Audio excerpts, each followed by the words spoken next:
Welcome. Thanks for coming in.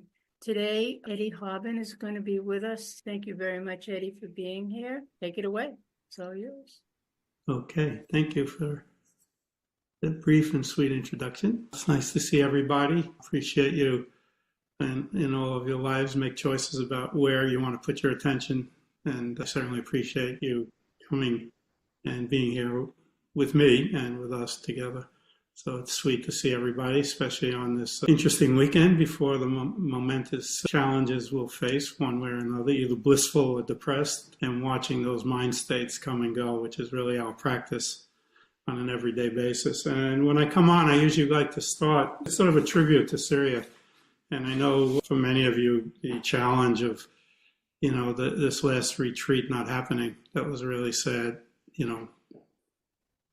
unfolding, I would say. But this brings me back in touch with him and why we're all here in many ways.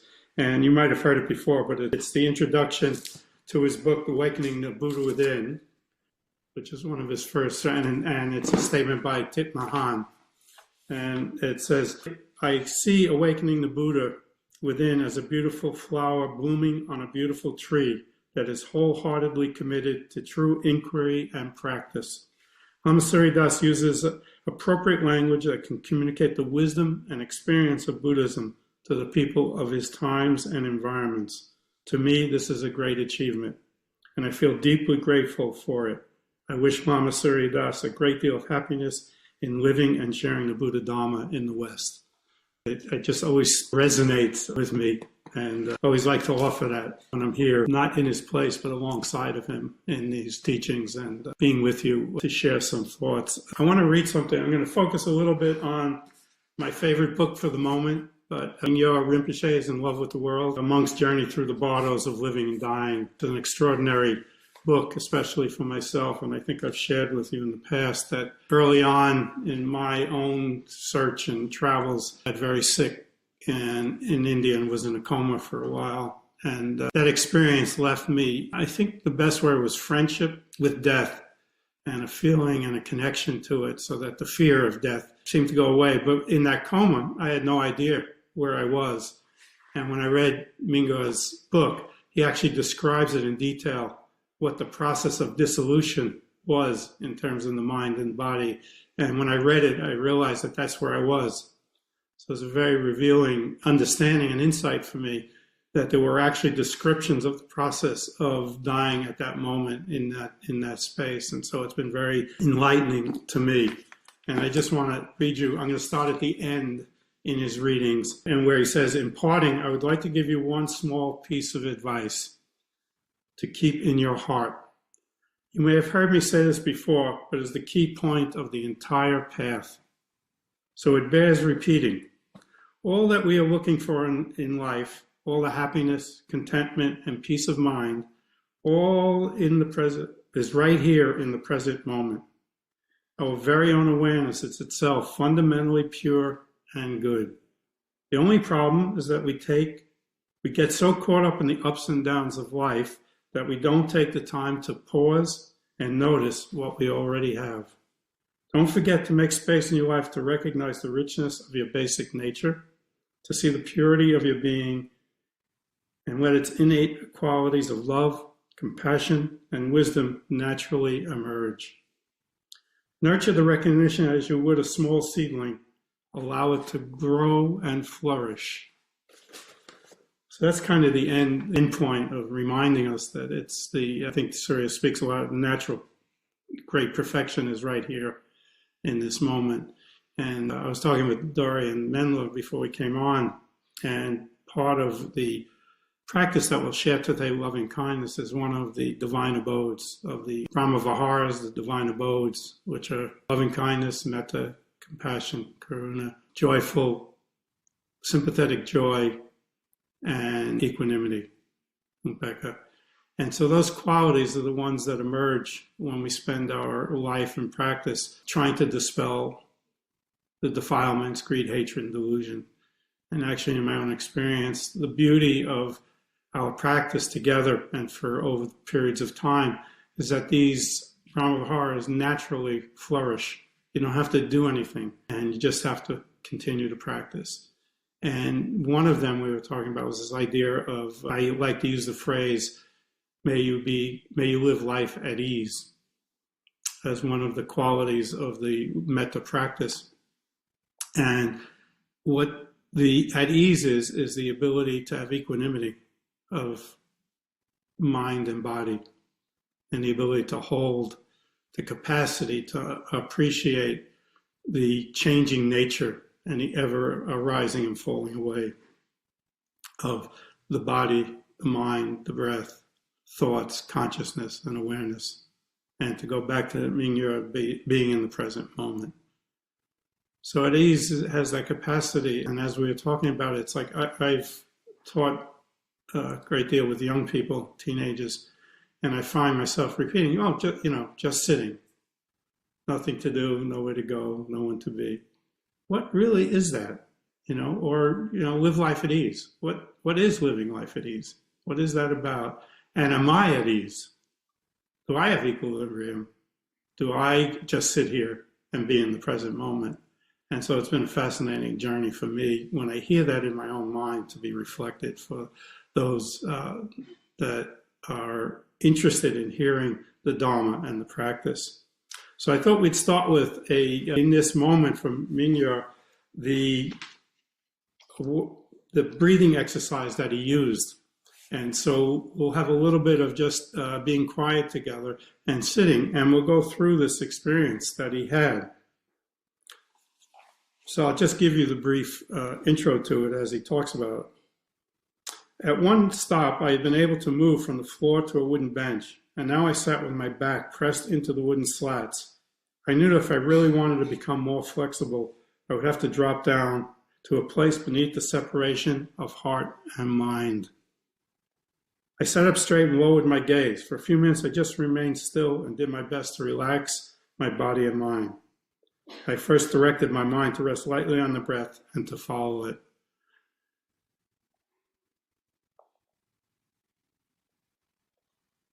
Then I brought my awareness to the sensation of the rim of the nostrils where the air enters. So we could take our practice and just find a comfortable spot and just listen to the words. If they resonate, fine, just they can come and go. And we'll just sit together for a little bit, taking in this quality of heart and mind and getting behind that into the awareness of being present in this very moment. Then I brought my awareness to the sensation of the rim of the nostrils where the air enters. Awareness of the coolness of the air on entering. I was thinking to myself. Awareness of warmness of the air on exhaling. Awareness of the heart beating. Awareness of blood circulating. Awareness of the belly expanding, contracting.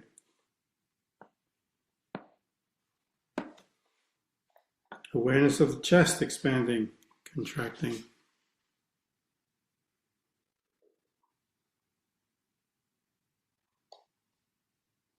Just being present with the arising and falling away. Breathing in and knowing breathing in. Breathing out and knowing breathing out.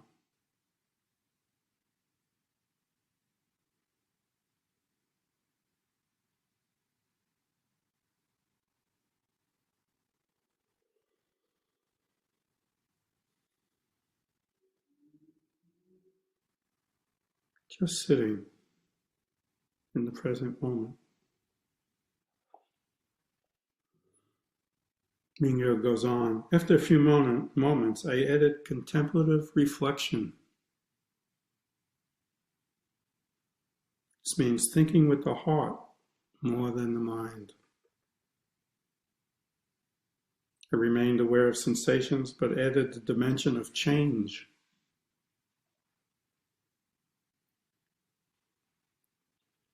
My body is moving, changing. This breath is coming in and going out, changing. I am breathing in new air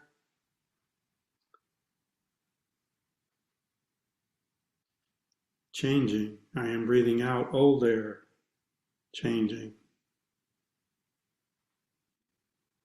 I am part of this universe. The air is part of this universe. With each breath, the universe changes. With each inhale, the universe changes. With each exhale, the universe changes. Each inhale fills my lungs. Each inhale brings oxygen to my blood, changing, body changing.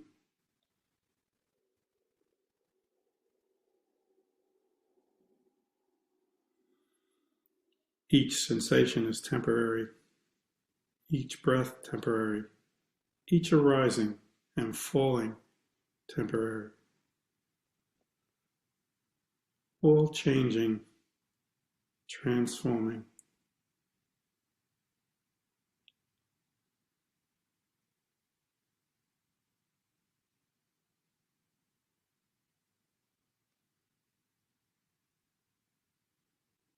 With each exhale, the old me dies.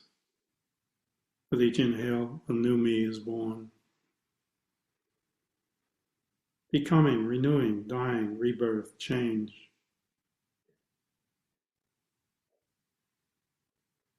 As my body is changing, so are those of everyone I know. The bodies of my family and friends are changing.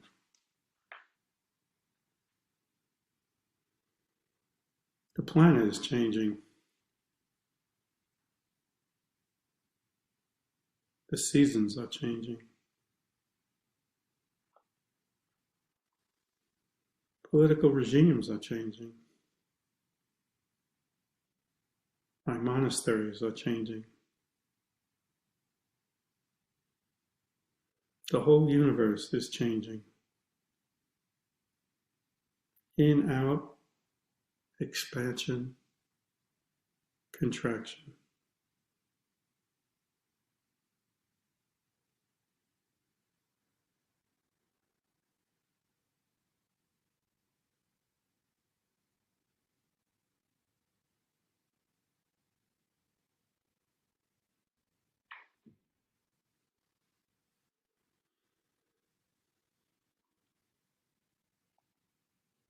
Just resting in these sensations.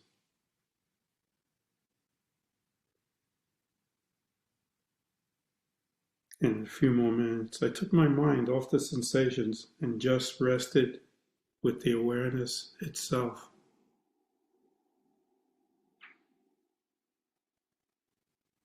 The alive, sentient quality that registers sensations with a pristine clarity beyond concepts.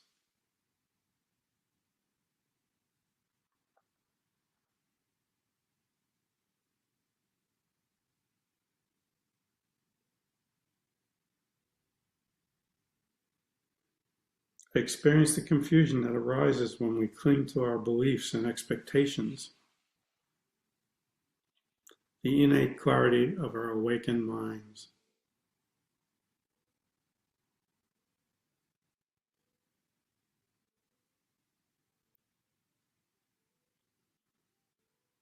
Conceptual mind simply does not have the capacity to understand mind beyond concepts. Words can point the way, and we can definitely experience our own inner wakefulness, but we cannot conceive of it. And every idea that we have waking up remains far removed from experience. This becomes obvious once we begin to work with our minds.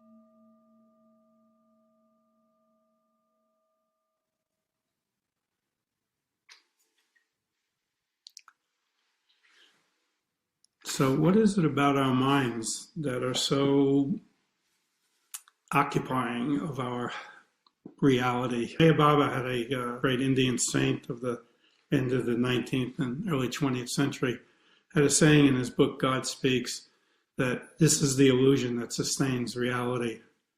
He dedicated his work to that notion. And we'd speak about it in many different forms, but it's mostly about the idea of right view or the spell of ignorance. And so that quality of understanding or appreciation is what my practice has been particularly about. My friend Joseph Goldstein spoke about this in one of his books. When I first arrived in Bodh Gaya, which is a place where the Buddhist was enlightened in India, and he met his teacher, Munindra, he said something so simple and direct that I knew I'd come to my spiritual home. If you want to understand your mind, sit down and observe it. And I think that that's the basis of all of our, or at least mine and many of us, an appreciation and understanding of what the mind and the capacity is available. Wayne had sent a question, and maybe this will help explain it, about the mind, talking about taming, training, or transforming. But another one of my favorite spiritual presenters, Sri Nisargadatta, is another Indian saint, and he talks specifically on this case in his book, I Am That. And I thought I would just share it with you to see this quality of mind and what we are dealing with. And it's a question by a young Westerner who came to see him. He had a little shop. He was a little businessman and had a shop in Bombay, and people would journey to him and come and just ask questions, and he would answer anybody's question who showed up. And this was a series of what the book is all about. The amazing thing about this book, if you're familiar with it, is that there are many, many questions, but the answers are all the same. So it's this quality of, when somebody is speaking from that pure land or the pure nature, the answers always seem to resonate, but always seem to say the same thing. And so you get questions from all different dimensions, but the answers are from that place of purity. And that's what inspires me about his writings. But this was particularly about the mind is restless itself, which is the quality of mind that we've been talking about. And the question is, they're talking about, what do you mean by yoga? And the questioner says, the whole teaching of India, evolution, reincarnation, karma, and so on. All right, you obtained all the knowledge you wanted. This is Maharaji talking back. You obtained all the knowledge you wanted, but in what way do you benefit from it? It gave me peace of mind.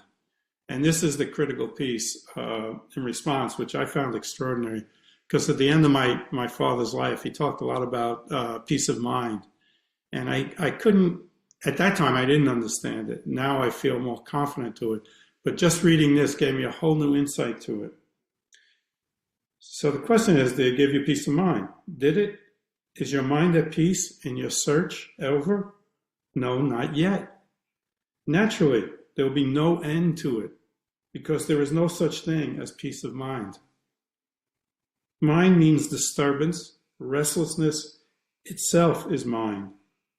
Yoga is not an attribute of mind, nor is it a state of mind. Examine closely and you will see that the mind is seething with thoughts. It may go blank occasionally, but it does it for a time and reverts to its usual restlessness. And so what came to me was that it's not peace of mind, but it's peace with mind. It's the capacity to understand and appreciate the ever-changing nature that we were just meditating on, of the arising and falling away of all breaths, thoughts, consciousness, awareness. And behind it is this place of where these answers come from. And Surya talks a lot about the sort of natural, pure perfection. I'll give you another one from Dilgo Khenzi, another teacher of Surya's. And it says, mind creates both samsara and nirvana, yet there is nothing much to it. It is just thoughts. Once we recognize that thoughts are empty, the mind will no longer have the power to deceive us. So see, these are some of the response to this, the question in our practice about the mental capacities or the mind and its processes and its evolution. So it's not so much for me about, the question was about taming or training or transforming it. It's about being able to be with the thoughts as they are in this very moment. The ability to be present in the moment with whatever arises, whether it's pleasant, unpleasant, neutral, sometimes used to note these states of mind, and the ability to go beyond our conscious or ability or understanding, the mind's ability to understand that we're going beyond or behind that situation to be able to understand who we really are. And what I found, again, I think I just said this about the ability to dispel the defilements, greed, hatred, and delusion is for me been the practice of trying to understand and the ability to be with what is. What I found in my own experience in trying to negotiate some of these processes is that when I say these in my teaching process, like I'm teaching a class at the local community education program, a meditation class, and one of the things I've said many times to the young people and to this group is that the one thing to be really we can. There you go. And that came from somewhere on that other side. It was pleasant enough. It's actually the homework assignment I gave the class, which is don't believe your thoughts. And if you do, if it's hard to do that, don't take them so seriously. And I think that's the foundation for this idea about being at ease. So that when we use, may you be at ease, may you live life at ease, that these qualities that in the Dharma Viharas, the divine abodes, the ability to be present with the mind as it is. My friend Larry Rosenberg, who was an elder of our community and started the Cambridge Insight Meditation Center, always ends his program with, may I look into myself, may I see things as they truly are. May I be happy and free from suffering. And so that invocation is something I use at the beginning of my practice on a daily basis, and it allows all of these practices for me the ability to understand and appreciation of the natural state of the natural mind and what that means. I just came back from, I was talking to Memler about it, my retreat. I do a yearly retreat at the Forest Refuge, which is part of the Insight Meditation Society's group of practice centers. And it's for long-term retreatants mature retreatants who can work with their own practice and manage their own schedule. And people ask me when you come back, well, how's your retreat? And so, oh, good. Good. Oh. So that's the habitual response. Good. It's good. It was great. But actually, I explored that because it's not what I felt about what I experienced. What I felt was a great deal of equanimity. And so what the difference was is that the process of sitting, I sat, I would say 6 to 8 hours of walking and sitting a day. I was able to sit actually on a cushion, but now it's okay to sit in a chair. They have lots of chairs for everybody to practice in as well. I don't know if many of you might recall when we first started this practice, we inherited a form from the East that looked like the Buddha sitting there, spine erect with that, the spine connected to the universe and into the ground. And if you couldn't sit absolutely still, you were not a good meditator. That was my first retreat was we had after 3 days, this was with Robert Hover, who was trained by Uba Khin, who was Goenka's teacher. So in the Vipassana tradition, Goenka was the one who invented the 10-day retreat cycle. And Robert Hover, who was a aerospace engineer from Los Angeles, had been in a 2-month training with Uba Khin, who had been a businessman and was a meditation master. Started out with the breathing, then you go breathing, and their whole process was what I call sweeping, mind sweeping. And what it was taking the awareness from the breath throughout the body over and over and over again. And that was it. But the sequence is that after the first few days, the instructor, Robert Hover, asked everybody to take a vow. He'd sit absolutely still, straight up, no swallowing, nothing, to press the mind into places that it had never been. I mean, that was the result that I felt that happened. But that notion, so one of the qualities, the way we were talking about, was this idea about life at ease, or comfort, that in the joy of practice, which Surya is a master of, we can find joy. That joy is really a very important and essential component of practice, and that it's not this rigid, austere sense of oneself and one's practice, but that actually joy and ease is as much or as important as the other practices that I encountered early on.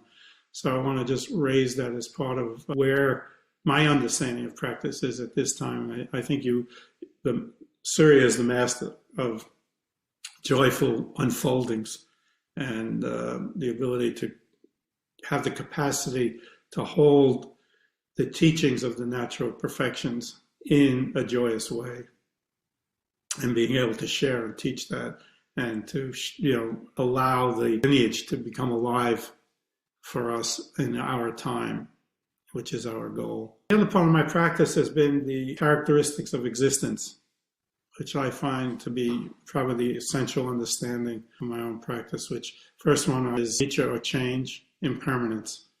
And that quality is what we were talking about, and in what I was talking about was this ever-changing nature.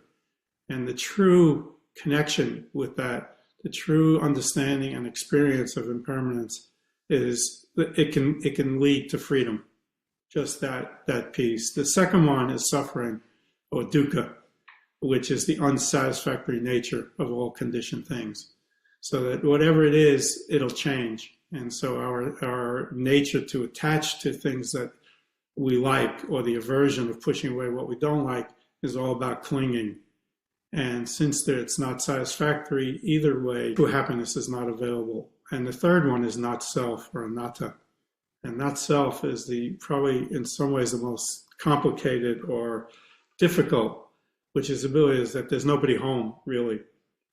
That there's nobody experiencing all of this and the mind and whatever, but it's actually the true nature is behind all of that. So here's my sharing on these three characteristics. If you truly understand impermanence, and that the nature, and you can't, not clinging, so there's no clinging, and if there's no clinging, there's no suffering. And if there's no suffering, you don't need a self. There's no reason for a self to be part of it, since there's no clinging and everything is just changing. So that's my kind of culmination of years of sitting with the practice of just understanding it and putting that in the context of equanimity, of holding all of these factors at the same time in the same place. So I'll read you another insight. Actually, I'll read two things. One, I'd like to read you a poem by Mary Oliver, because I think it lightens up things a little bit. It's called I'm Meditating, sort of. It says, meditation, so I've heard, is best accomplished if you entertain a certain strict posture. Frankly, I prefer just to lounge under a tree. So why should I think I could be ever successful? Some days I fall asleep, or land in that ever better place, half sleep, where the world, spring, summer, autumn, winter, flies through my mind in its hearty ascent and its uncompromising descent. So I just lie like that, while distance and time reveal their true attitudes. They never heard of me, and never will, or ever need to. Of course, I wake up finally thinking how wonderful to be who I am.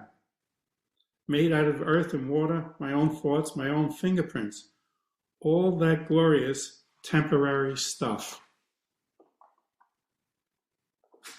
That always captures a little bit of this, not to take it too seriously, all of this stuff, and that we are who we are.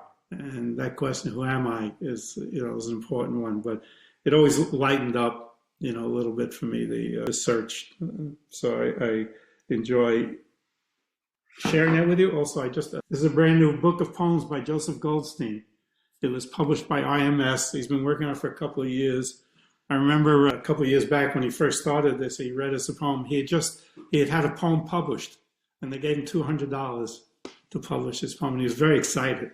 It was like just a little kid, just really joyful. And it's short, mostly about death and transition, but I like this one a lot. It's called Intimacy. Old Li Po knew a thing or two, sitting in his mountain hut. We sit together, the mountain and me, until only the mountain remains. What is that intimacy we long for? What is ever missing from eyes endlessly looking? What perverse misdirection from the silence of the heart? So a little bit from Joseph. Here's a little back to some of the Buddhist trainings in the Dochen. This is another from Dilgo Kensei Rinpoche on the investigation of the mind. It says how ignorance, and this is what we just talked, causes suffering.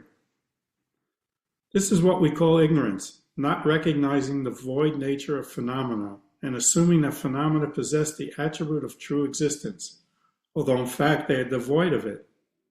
With ignorance comes attachment to all that is pleasant to the ego, as well as hatred and repulsion for all that is unpleasant. In that way, the three poisons, ignorance, attachment, and hatred, come into being. Under the influence of these three poisons, the mind becomes like a servant running here and there. This is how the suffering of samsara is built up. It all derives from a lack of discernment and a distorted perception of the nature of phenomena.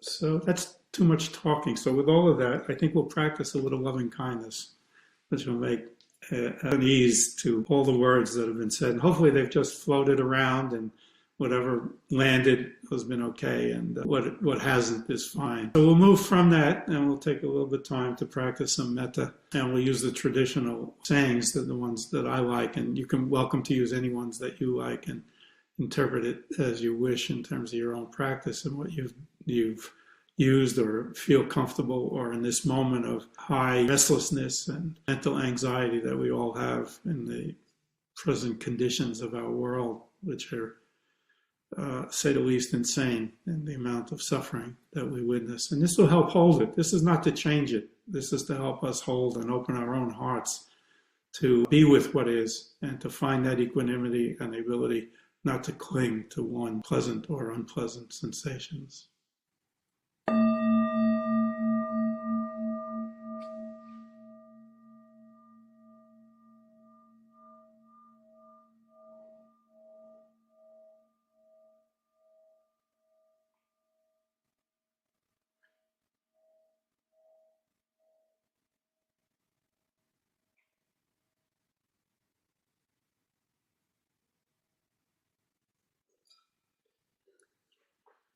So we'll start. The Buddha said you can look far and wide, but you will not find anyone more deserving of forgiveness than oneself. So in this practice of loving kindness, let us start with the self, finding in our own heart and our own mind the goodness of our being, in a place of awareness of loving compassion, sympathetic joy, and equanimity. May I be well and strong. May I be joyful. May I be free from mental and physical harm. May I live life at ease.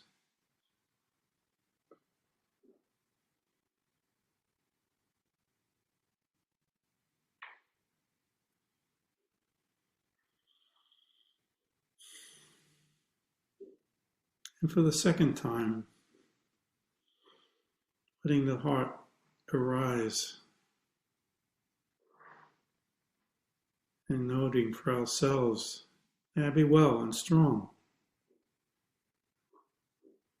May I be joyful.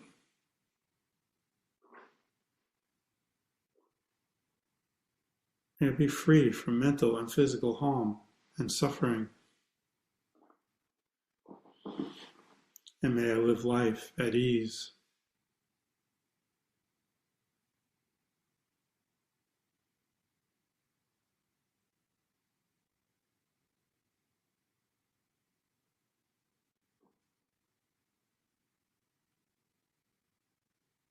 For the third and final time,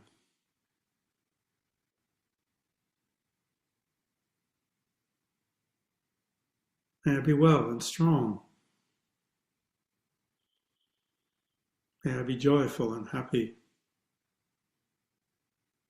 free from mental and physical suffering.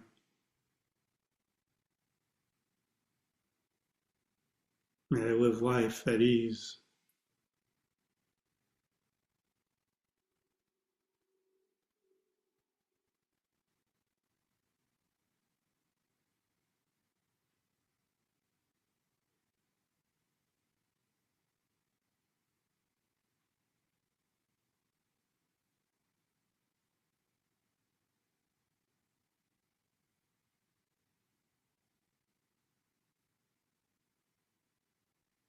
Now bringing to mind a mentor, spiritual friend, somebody who's helped us along our way,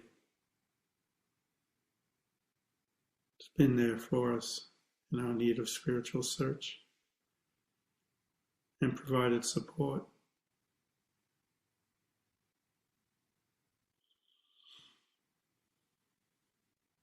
May they be strong and well,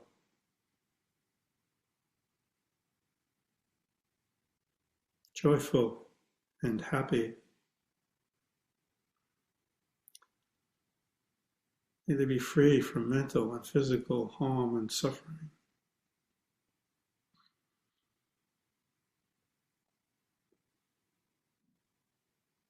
May they live life at ease.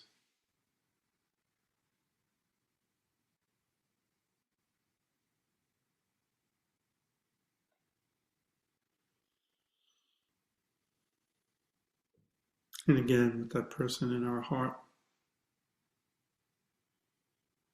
sharing. May be well and strong.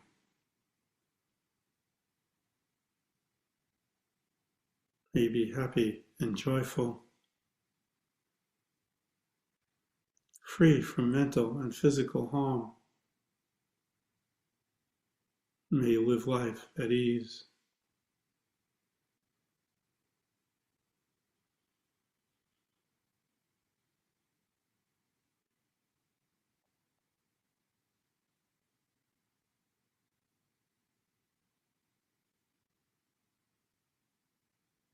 And again, final time. May you be well and strong. May you be joyful and happy, free from mental and physical harm and suffering. And may you live life at ease.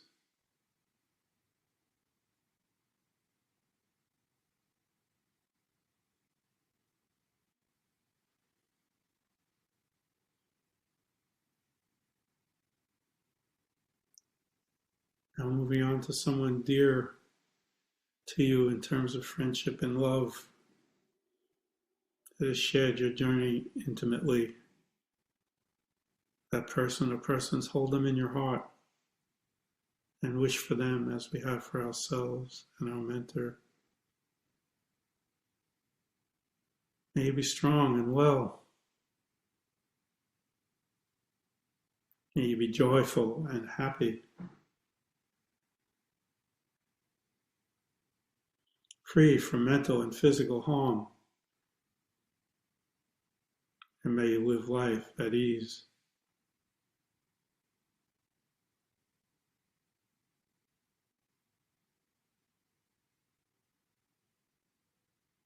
And again, for the second time, holding it in your heart. May you be strong and well. May you be joyful and happy, free from mental and physical suffering, and may you live life at ease.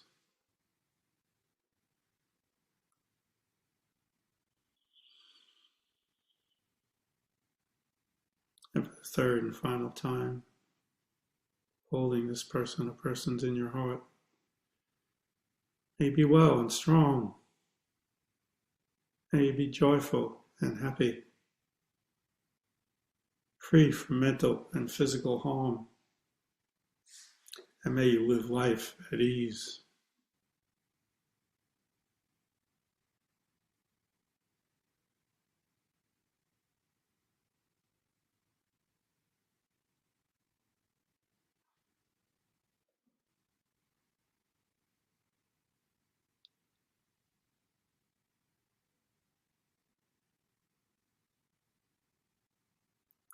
Now bringing to mind a neutral person, someone you might encounter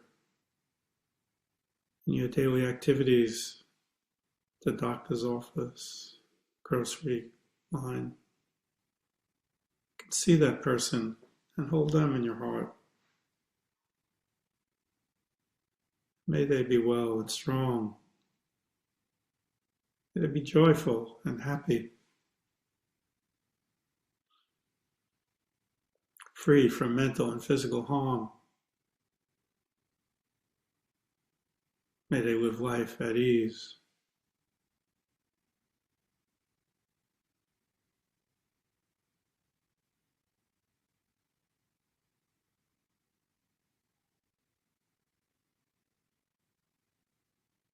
And for a second time, holding that person in our heart. May you be strong and well. May you be joyful and happy, free from mental and physical harm. May you live life at ease.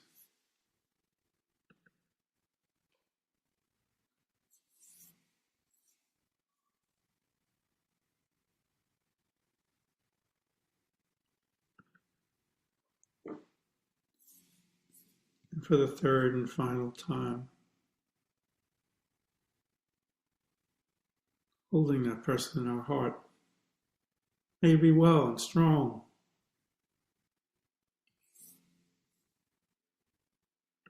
May you be joyful and happy, free from mental and physical harm. May you live life at ease.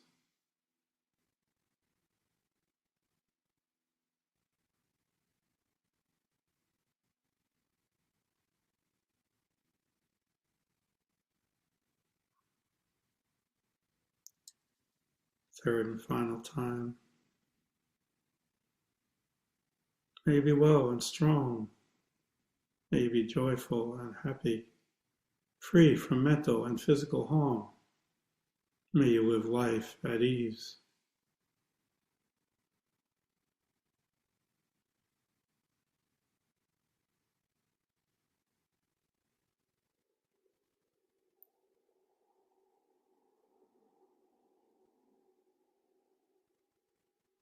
And now moving on to a difficult person, someone you've been challenged by or it's been challenging for you, especially in these times of suffering and confusion in the world. Bring them to mind if you can, and hold them in your heart. They too are human and interconnected.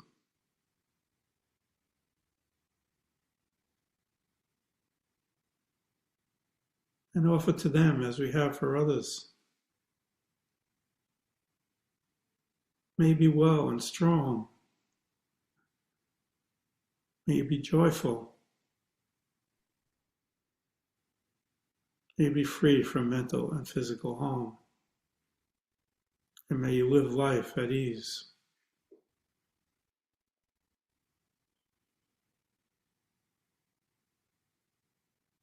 Again, it's not to change anyone, but to open our heart to the possibility that we can hold others in our heart as we hold ourselves.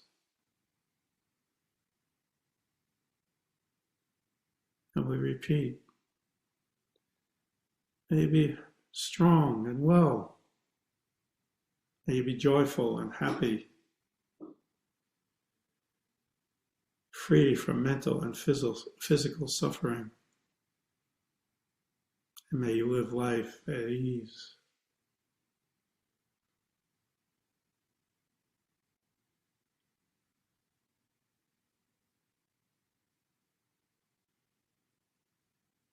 And again, third and final time, holding that person in our heart, connecting and being interconnected. May you be well and strong.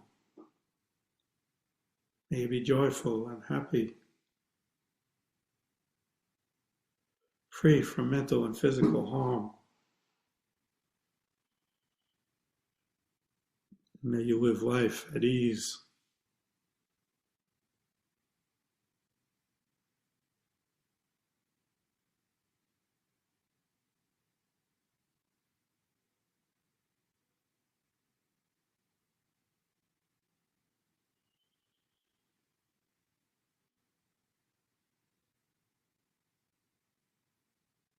Let's expand our practice, all of us who are gathered here together, practicing. May we be well and strong, joyful and happy, free from mental and physical suffering. May we live life at ease.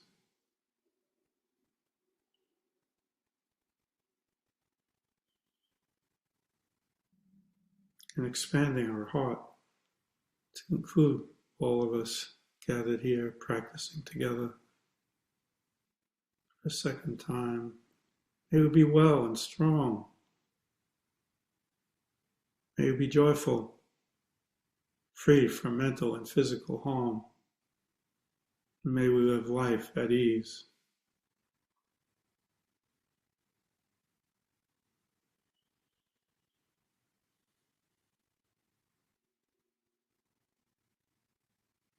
For a third and final time,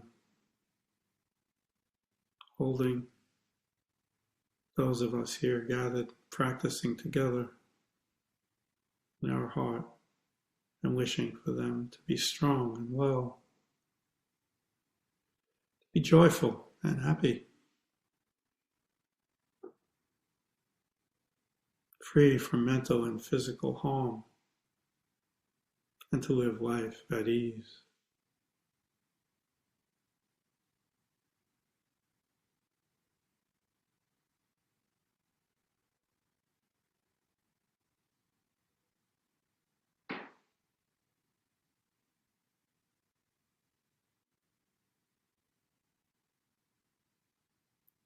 And finally, expand our heart to hold all beings everywhere, especially those in need of healing and comfort, and wishing for them. May you be well and strong. May you be joyful and happy, free from mental and physical suffering. May you live life at ease.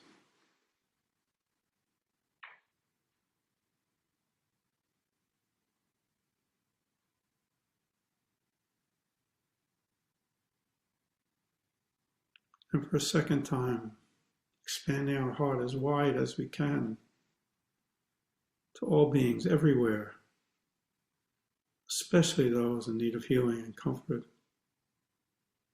May you be strong and well.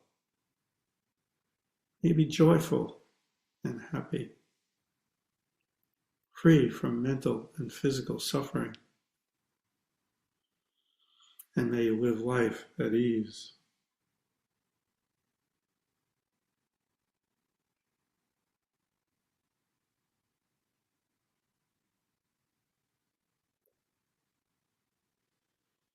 And for a third and final time, our ability to expand our heart as wide as possible, to hold all of us, ourselves, mentors, neutral, difficult, us and all beings May all beings everywhere, especially those in need of healing and comfort,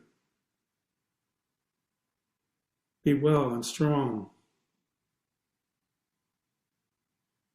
be happy and joyful, free from mental and physical suffering, and may they live life at ease.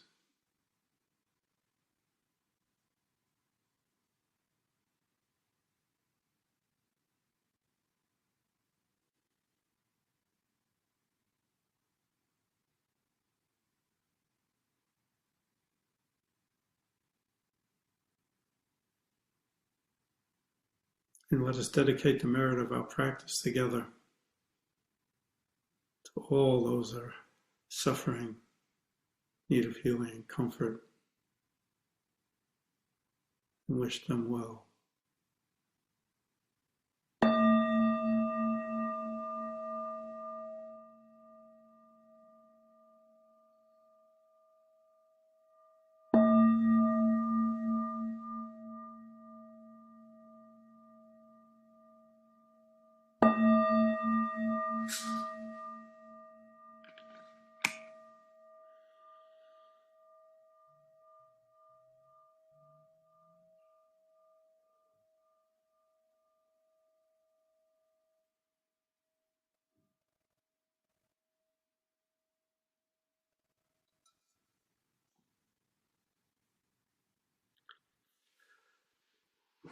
Okay, thank you for all showing up. This is the foundation of practice. You have to show up. That's where it begins. So I hope, Wayne, that answered some of the questions. Dory, I hope that was helpful in terms of the at ease piece and something about the mind and its training possibilities and practice and my practice and our practice together. Awesome, Eddie. Thank you. I do have a question for you. Sure. Kristen asked, how does one not suffer when they realize that there are some people trying, I'm paraphrasing this, they're like messing with you, Eddie. They're trying to see what they can make you do, whether it's good or bad. Right. But I got a feeling mostly it's maybe a little bit painful and bad. But when you know that they're messing with you just for fun, just to see what they can make you do. Right. Well, that's an interesting question. I think it has to do with where one's heart and truth is. And, you know, if this is a close friend and it's something you've done over the years and years and years, and it's a joyful joke, you know, Syria's great at this, you know, making fun and having fun made.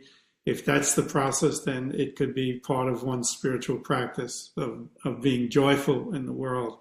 If it's something that's, you know, somebody that's difficult, then the challenge is, can you hold that person and not be separate from them? So that the ability to feel connected and integrated and interconnected and see them beyond the mental formations that are going on are probably very helpful. But that takes a lot of equanimity and the ability, you know, again, to be with what is. Also, it requires great, skillful, right speech. It really requires watching what one says in reaction or response to it. And I think this is, I have somewhere my favorite saying from my friend Viktor Frankl, that between stimulus and response is a moment, then that's where our freedom lies. So what that's about is the ability to consciously or with awareness respond to conditions and not react. So it requires taking that moment in terms of communicating or relating to a person like that to see where it goes. If it's a threatening situation, I didn't get that necessarily from the question, then you have a whole different, you know, need to respond, and whether it's threatening or something of that nature. But it requires a lot of equanimity to be present to know what's going on. I hope that's helpful. You got anything else? We're at noon, but I'm happy to. Don't have anything else. Okay, well, thank you for all showing up. It's greatly appreciated, Yeah, and thank especially you. at this time to be together in community. And the Sangha is the only way we can get through because it's nuts. The world is nuts. There's just so much suffering. So I appreciate it. Keep practicing. Thank you. Thank you, Eddie. Thank you, everyone, for being here. And there's lots of love in the chat, Eddie. Oh, Lots good. of love, lots of thank yous. All right. All right. Well, it's been a pleasure. Thank you very much. Take care. Take care.